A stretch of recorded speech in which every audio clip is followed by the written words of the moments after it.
Everyone, welcome back to my another new vlog. আজকের ব্লগটা হতে চলেছে খুবই এক্সাইটিং।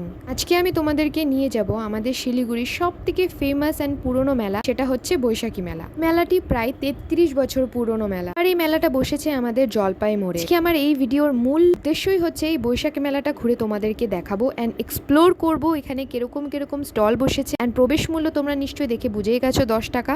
যথারীতি টাকা পে করে আমরা ঢুকে পড়লাম মেলার ভিতরে। এবার একটাই উদ্দেশ্য, মেলার ভিতরে গিয়ে দেখবো কি কি স্টল বসেছে। যদিও আমরা গিয়েছিলাম বুধবার দিন, যার জন্য একটু ভিড়টা কম ছিল। যদি তোমরা উইকেন্ড বা সানডেতে যাও তাহলে একদম ঢুকতে পারবে না, এত পরিমাণ ভিড় হয়, কারণ এটা শিলিগুড়ির সব থেকে পুরনো মেলা। তো বৈশাখী মেলাটা ঘুরে আমি একটা জিনিস বুঝলাম যে এখানে জিনিসপত্রের দাম প্রচন্ড পরিমাণে। যদি তোমরা ভেবে থাকো গিয়ে কিছু কিনবে, আমি বলবো কিনো না বস, বাইরে থেকে কেন, অনেক কমে সস্তায় পাবে। ওখানে যাও, ঘুরো ফেরো, খাও দাও, মজা, রাইডসে চড়ো, এটার একটা আলাদাই মজা আছে। কিন্তু কেনাকাটা করতে হলে তোমরা তোমাদের ইচ্ছে করতে পারো, কিন্তু জিনিসপত্রের দাম একটু বেশি আমার মনে হলো। যা এত শত কথা না বলে চলো আমরা বৈশাখী মেলা ঘুরি।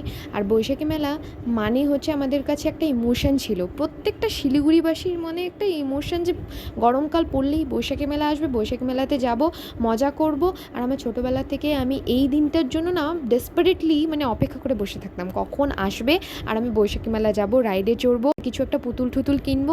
আগে ছোটোবেলার মজার সাথে এই মজার কোনো তুলনাই হয় না। মেলাটি প্রথমে কাঞ্চনজঙ্ঘা স্টেডিয়ামে বসতো, দ্বিতীয়ত প্রত্যেকটা জায়গা চেঞ্জ করতে করতে এখন বসে আমাদের বর্ধমান রোডে জলপাই মোড়ে। ভিতরে ঢুকেই আমার ফার্স্ট মোটিভ ছিল একটা সুন্দর রাইডে চড়বো, একটু মাইন্ডটা ফ্রেশ হবে, অনেক দিন ধরে একটু মজা করি না। স্পেশালি আমার ইচ্ছে ছিল যে আমি নাগরদোলনায় চড়বো, যেহেতু আমার ফ্রেন্ডসরা রাজি ছিল না, যার জন্য আমি এই প্ল্যানটাকে ক্যান্সেল করলাম এবারের মতন। তারপর প্ল্যান করলাম অন্য কোনো রাইডে চড়বো। তো কিছুক্ষণ পর তোমরা দেখতে পাবে আমরা কোন রাইডে চড়লাম, আর নিশ্চয়ই তোমরা এই ভিডিওটা একটু এনজয় করবে, কারণ এরপরে করব আমরা পাগলামি। সামনে যে রাইডটা দেখতে পাচ্ছ এটার নাম হচ্ছে ভুলে গেছি আমি, যাই হোক হাতুড়ির মতন এই জিনিসটা ঘুরতে থাকে।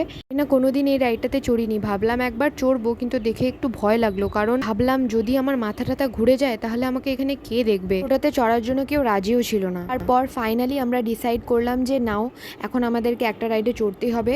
তো আমরা ডিসাইড করলাম যে আমরা টোরাতে চড়বো। এটাতে ওঠার জন্য শুরু করলাম প্ল্যানিং। এখন ডিসকাশন হচ্ছে টাকা আমরা যাবো কিনা এখানে। এটা নিবে 80 রুপিস।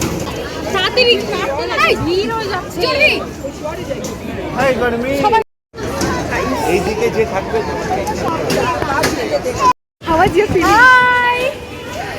আমি প্রচন্ড পরিমাণ এক্সাইটেড, প্রায় অনেক বছর পর ভয় লাগে। অনেকটা বছর পর আমরা ওইখানে রাজস্বী আর সুকৃত আছে, আর এই হচ্ছে আমাদের বসার।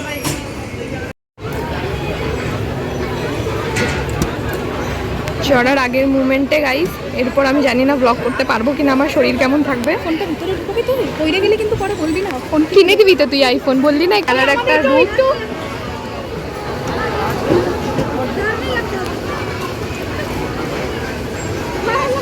মোবাইলটা আমি একটু পরে ঢুকিয়ে দেবো। যদি এই রাইডটায় মজা না পাইলাম তাহলে মোবাইল আমাকে 80 টাকা রিটার্ন করবে, আর যদি মজা পাইলে আমাকে 160 টাকা রিটার্ন করবে। বলবোই না মজা পাইছি। এই স্টার্ট হয়ে গেছে, দেখছি কতক্ষণ ভিডিও করতে পারি।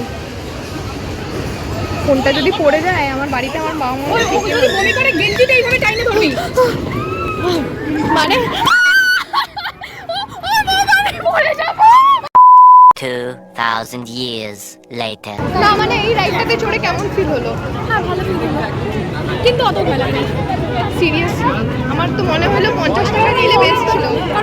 এখানেই শেষ হচ্ছে আমার বৈশাখী মেলার স্পেশাল ভ্লগ। দেখা হচ্ছে আবার নেক্সট ইন্টারেস্টিং কোনো ভ্লগে। Don't forget to subscribe my channel. আর পছন্দ হলে পারে এভাবেই আমার ছোট ছোট ভ্লগগুলো দেখতে থাকো। তো আজকের জন্য টাটা।